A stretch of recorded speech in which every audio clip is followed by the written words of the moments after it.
There was a moment when someone spoke to me like I didn't matter. They said it with a smile, in front of others.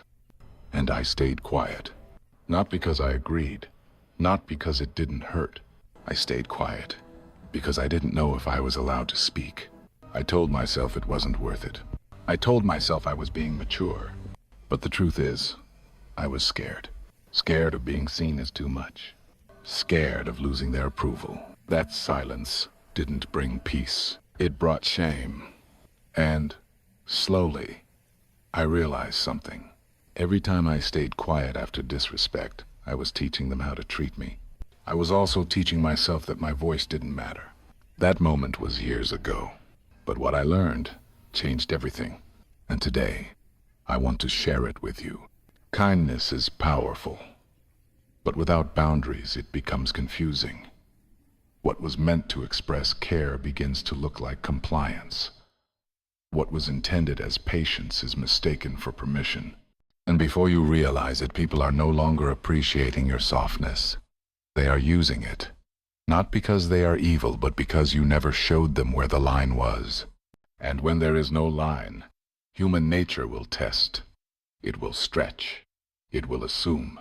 You think you are being kind by staying quiet after the disrespect, but silence, over time, does not sound like grace. It sounds like agreement. It begins subtly. Someone speaks to you with a tone that feels off. You feel it in your chest, in your breath, in your posture, but you do not say anything. Maybe because you do not want to seem sensitive. Maybe because you want to keep the peace. So you let it slide. Then it happens again and again. Each time, your silence sends a signal. Not just to them, but to yourself. The signal says, "This is allowed. I will carry the discomfort, so you do not have to." And slowly, that signal becomes the new normal. But here is the truth. What you allow consistently becomes the standard. Not just for others, but for your own nervous system. You begin to anticipate the disrespect.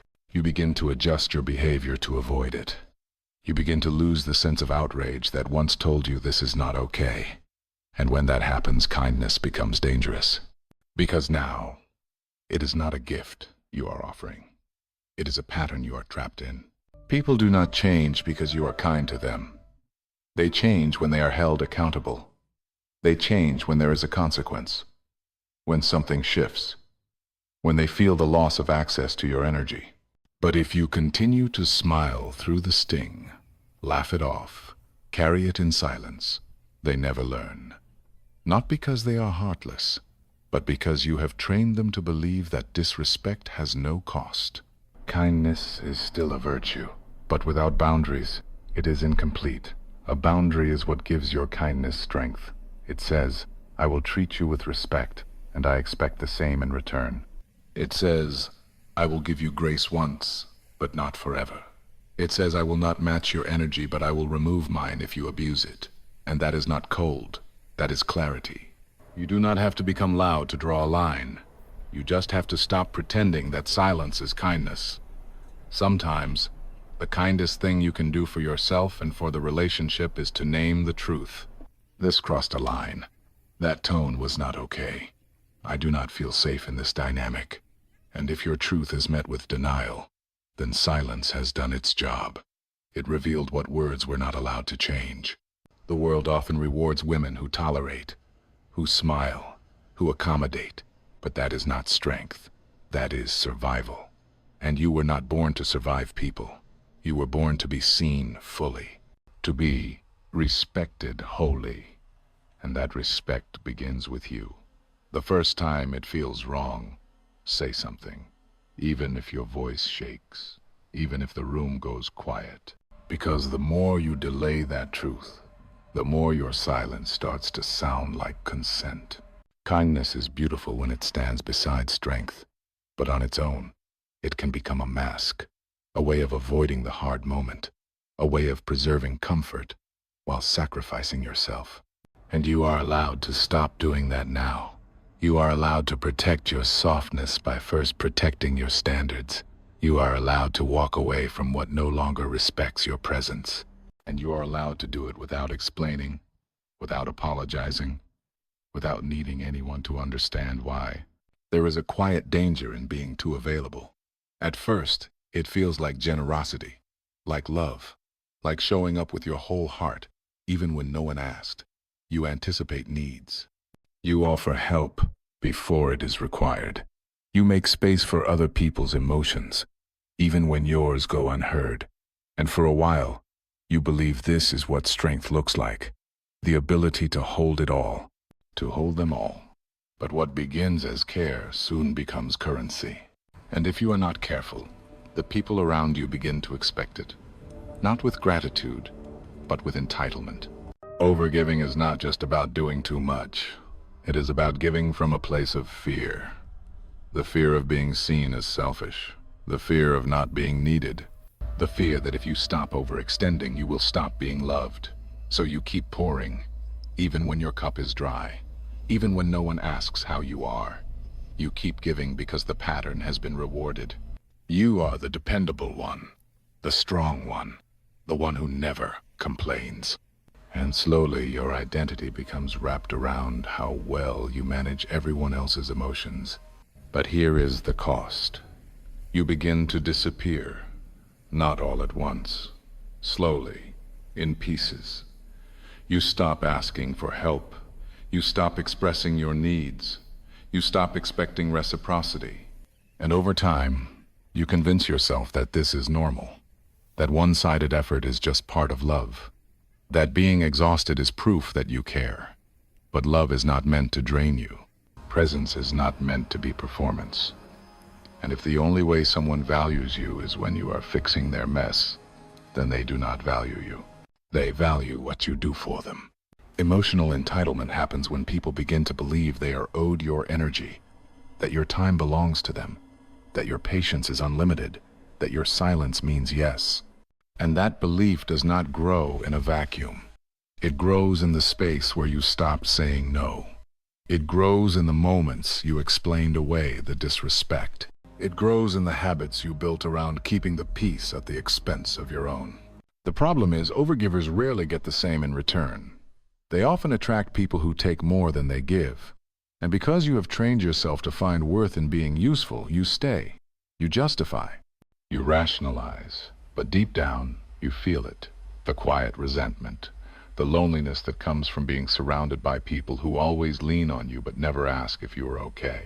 The ache of feeling invisible even while being central to everyone else's story. The solution is not to harden. It is not to stop caring. It is to care with discernment. It is to ask yourself, is this generosity or is this self-erasure? Am I giving from love or from fear? Am I being kind or am I afraid to be seen as difficult? Because the truth is, your worth is not measured by how much you carry. It is not proven by how much you endure.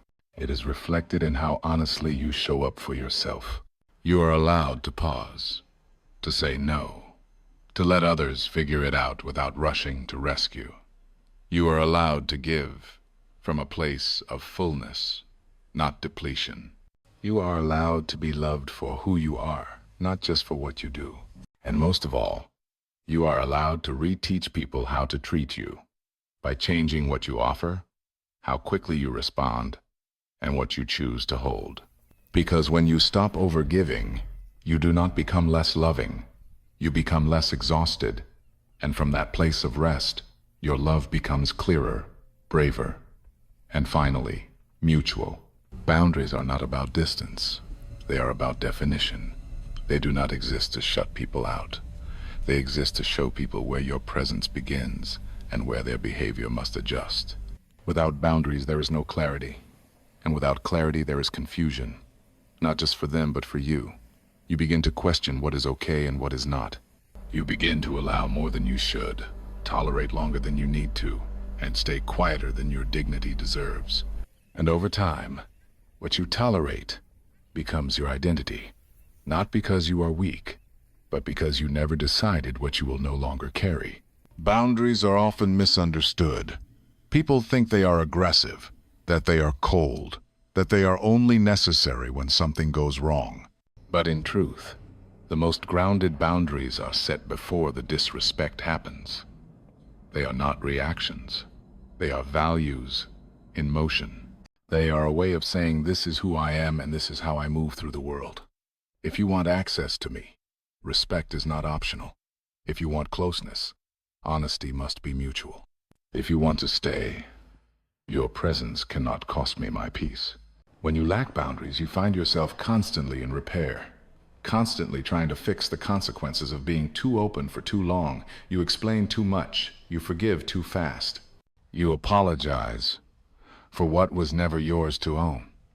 And the result is a life that feels busy but not aligned, full of people but not connection, full of effort but not return.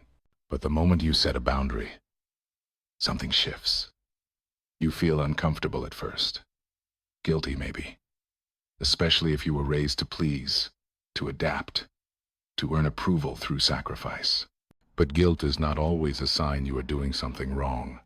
Sometimes it is a sign you are doing something new, something necessary, something that finally honors who you are when no one is watching. Boundaries require clarity. You cannot expect someone to honor what you never named. You cannot blame someone for stepping over a line you never drew.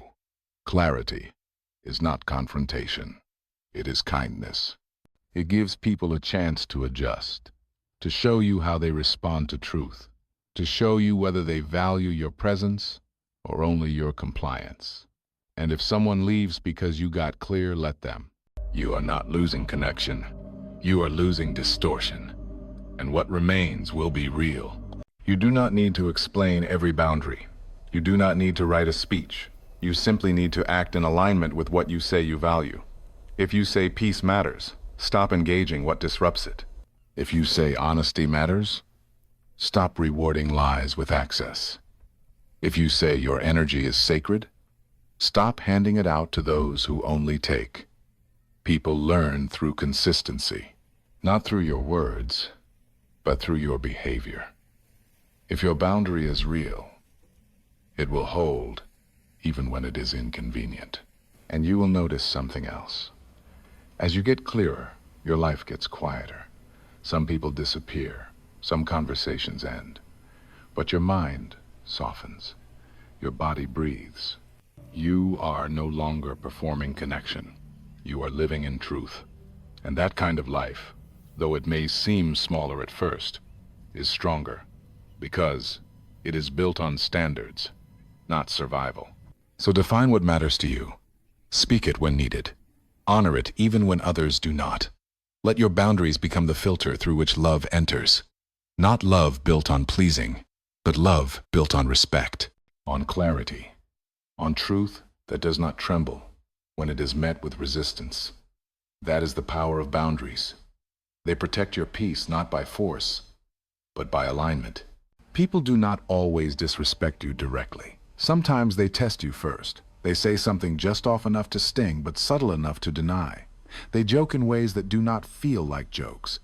They interrupt you and call it passion. They diminish your effort and call it teasing. And in that moment, they are not only speaking, they are watching. Watching how you respond. Watching if you shift in your seat. Watching if you laugh along just to avoid the discomfort. That moment is not small. It is an opening.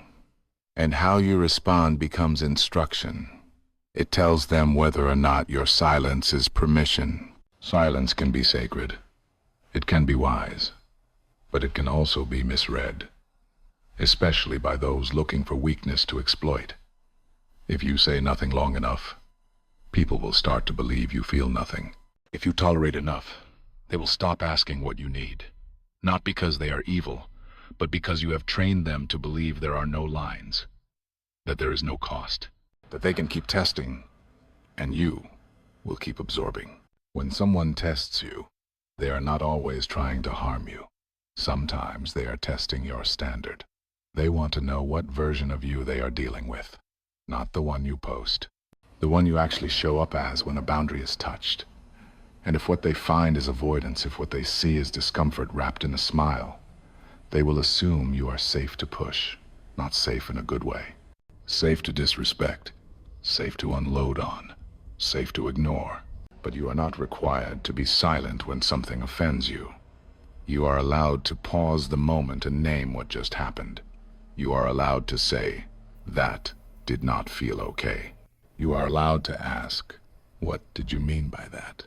Not to attack, not to shame, but to signal that you were awake for the moment, that you are not a passive observer of your own life, that your presence is not automatic and your grace is not guaranteed. The first time someone tests you is the most important. That is where the pattern begins. And if you wait too long to respond, you teach them that disrespect can live here, not because you said yes, but because you did not say no. You may think you are choosing peace by staying silent, but peace without truth is just delay. Sooner or later, resentment builds, trust erodes, and you realize that the small things you stayed quiet about became the foundation for something much bigger. You do not need to respond with anger, you need to respond with truth. The kind that says, "I heard that, I saw that, and I value myself too much to pretend it did not happen." That kind of presence changes the dynamic. It interrupts the unspoken rule that says you are the one who will always let it go. It introduces accountability, and people who want access to you will either rise or retreat. Either way you win, because clarity is a filter, and the ones who do not belong will remove themselves. So the next time someone tests you, do not second-guess the tension you feel. That tension is not an overreaction. It is your body recognizing a boundary being challenged. Trust it. Speak when needed, and let silence return only when the message has been made clear. You are not here to teach people how to treat you through suffering. You are here to teach it through alignment, through presence, through responses that say, "My kindness is strong, but it does not make room for your patterns." There is a kind of silence that protects, a silence that allows clarity to rise before a response is formed, a silence that comes from strength. But there is another kind too, a silence that shrinks, that buries truth, that makes room for everything except yourself. This silence begins as restraint, but over time turns into disappearance. It becomes the habit of swallowing words that matter, the pattern of smiling when your heart is aching, the quiet decision, made over and over again, that your voice is less important than someone else's comfort. And that kind of silence does not keep the peace. It erases you slowly. When you stay quiet long enough, not only do others stop hearing you, you stop hearing yourself. You begin to question your instincts. You begin to doubt your memory. You convince yourself that maybe it was not a big deal. Maybe you were too sensitive. Maybe it is better to just move on. And with each maybe, your sense of self dissolves a little more. You are still present, still showing up, still doing all the things expected of you. But something essential is missing. Your truth, the part of you that names what is real even when it is uncomfortable. Truth is not about being loud. It is about being honest. Not just with others, but with yourself. It is about noticing what hurts and choosing not to minimize it. It is about honoring what feels off instead of rationalizing it away. Speaking your truth does not always change the other person. It changes you. It tells your body, "I listened." It tells your mind, "I trust you." It tells your heart, "I will not abandon you again just to be accepted." Many women have been taught that speaking their truth is dangerous, that it makes them difficult, that it invites rejection, and sometimes it does. But the cost of constant silence is far greater. Because what you do not say turns inward. It becomes anxiety. It becomes resentment. It becomes that quiet grief of not being fully known, even in relationships that look fine from the outside. You do not need to share everything, but you need to share what matters, even if it is just with yourself at first. Start small. Start where it is safe. Write it down. Whisper it in solitude. Say it to a friend who knows how to hold space. Let your truth hear its own voice. And when you are ready, say it where it counts. In the moment when your silence would be easier but your truth would be cleaner, you will shake, you will doubt, but you will grow. And with each word spoken from alignment, you become more whole. Truth is not always about confrontation. Sometimes it is simply saying, I do not agree. I feel hurt. I need something different. And when spoken with clarity, truth becomes a compass. It brings the right people closer and filters out those who only valued your silence. It reminds you that your role in this life is not to keep everyone comfortable. It is to remain in integrity with yourself. To live in such a way that your inner world and your outer expression are not in conflict. Speak your truth, not because you owe the world an explanation. Speak it because you owe yourself freedom. And silence, when chosen from fear, will never lead you there. It will only teach you how to disappear in rooms where you were meant to stand tall. So say the thing, even if your voice trembles, even if they do not understand. Because when you stop betraying yourself to be palatable, you begin the process of becoming fully alive. Kindness alone is not what earns respect. It is kindness paired with strength. Kindness that does not compromise its core to be accepted. Kindness that is rooted, not reactive. For too long, the world has taught women to lead with softness, to be accommodating, agreeable, pleasant. And while those qualities are not weaknesses, they become dangerous when disconnected from self-respect, because kindness without strength invites misuse. It teaches others that they can take without giving, that they can offend without consequence, that they can benefit from your goodness while offering none of their own. But when your kindness is grounded in strength, everything changes. You are still warm, still compassionate, still generous. But now, you are clear. Now, you are measured. You know when to lean in and when to step back. You are no longer trying to be everything to everyone. You are simply being honest about what you will and will not allow. That honesty becomes your edge. Not the kind that cuts, but the kind that holds shape. The kind that tells the world this woman loves with depth but does not entertain disrespect in any form. Strength is not loud. It is not forceful. It is not about having the final word. Real strength is presence. It is the ability to remain calm when tested.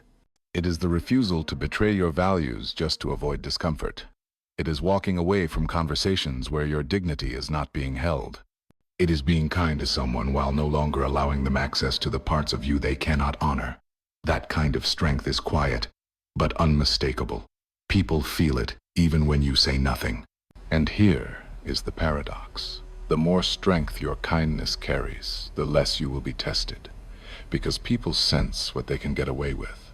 They sense where the boundaries are soft and where they are not enforced.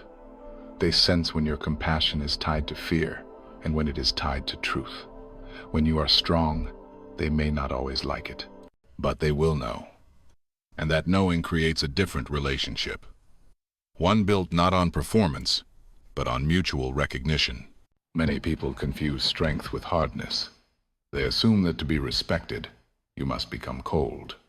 That to be taken seriously, you must be distant. But that is not true strength.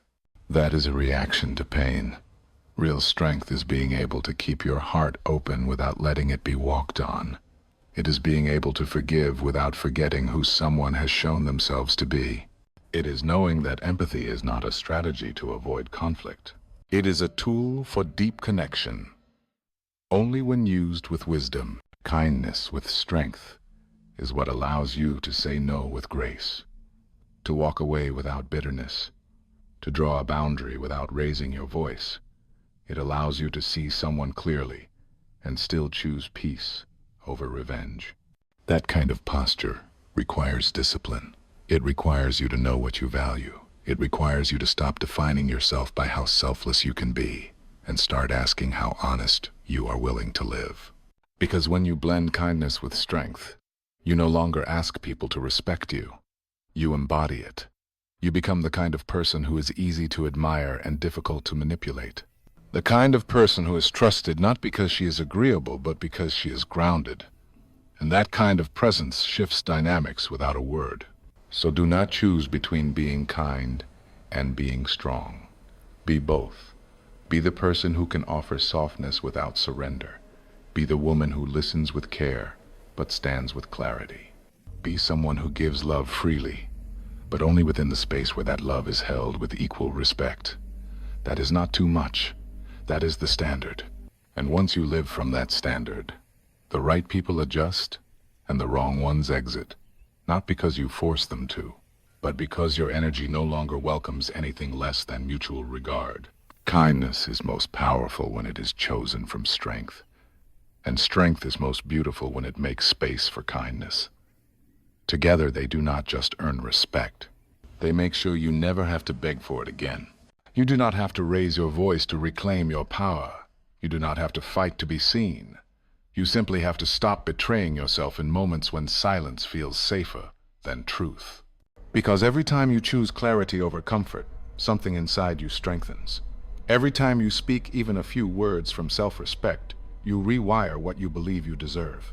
And every time you walk away without apology, you remind the world that kindness and strength are not opposites. They are companions. You will not be for everyone, but you were never meant to be. You are meant to be whole, not tolerated, not useful, whole. So the next time disrespect knocks, stay calm, stay grounded, and most importantly, stay with yourself. Your silence is not a strategy. Your voice is not a weapon. They are tools. Use them wisely, because your peace is not a performance. It is a boundary, and from today on, it is yours to protect. If this message reminded you of a moment you stayed quiet when you knew you shouldn't have, drop a comment and write, "I choose clarity," not for validation, but to make a promise to yourself. And if you believe more women need to hear this truth, share this video with someone who still needs permission to take their voice back. This is how we build strength. Quietly, daily, 1% at a time.